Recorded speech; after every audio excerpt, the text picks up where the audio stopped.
When you look at yourself in the mirror, what do you see? Do you admire that person that you look at? Do you appreciate that person enough? When was the last time you told yourself that you are enough? When was the last time when you told yourself that you're beautiful just the way you are?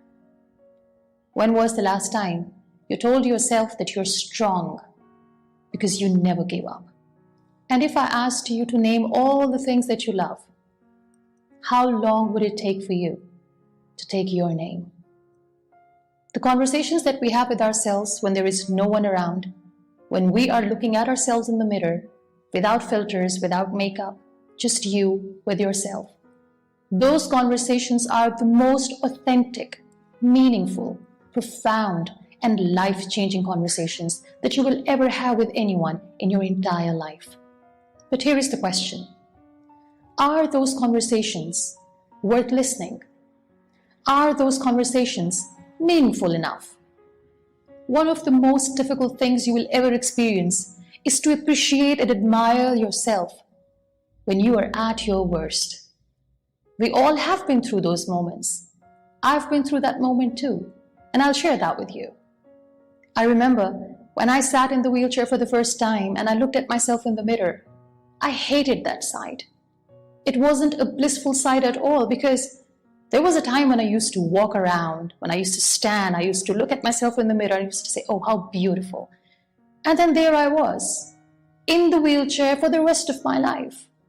It was so hard for me to understand that that was my new reality, that the wheelchair is going to be the part of my life for the rest of my life. But as they say, self-love and healing takes time. I remember when I sat in the wheelchair for the first time and when I looked at myself in the mirror, I told myself that this is what it is. I have to accept myself the way I am, the sooner the better. Or I can sit in the corner of the room, wait for a miracle to come and make me walk, and ask people for mercy and their time. But here is the thing. World moves on. No one has time for you. So I decided that I'm going to accept myself the way I am. It will be hard, but I'm going to do it. And I'm not going to give up. So when I was at my worst, I did not fall prey to self-doubt. And I believed in self-acceptance and self-love in that moment. And trust me, those words truly made my reality. The words that I used for myself became my own reality.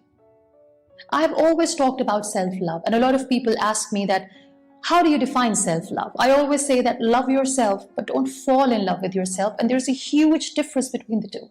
I'll tell you how. They say love is blind, because when you fall in love with someone, you are unable to see their flaws. You are unable to see the problems. You are unable to see their toxicity. You do not want them to improve or to become better. You just love them the way they are. The same thing happens when we fall in love with ourselves. We are unable to see our mistakes. We are unable to improve. We don't believe in self-analysis, and that is dangerous. Whereas, when you love yourself, you want to improve. You believe in self-analysis. You do not look at other people's flaws because you're too busy correcting your own flaws. You want to become a better person every single day. That is what self-love is all about. So, if you manage to admire, appreciate, and encourage the person you see in the mirror, trust me, no power in this world will ever be able to shake your self-confidence and your self-love. So accept yourself, and remember, the words that you use for yourself, when you look at yourself in the mirror, those words become your reality. So make sure that the conversation and self-talk that you have with yourself is worth inspiring and worth listening to.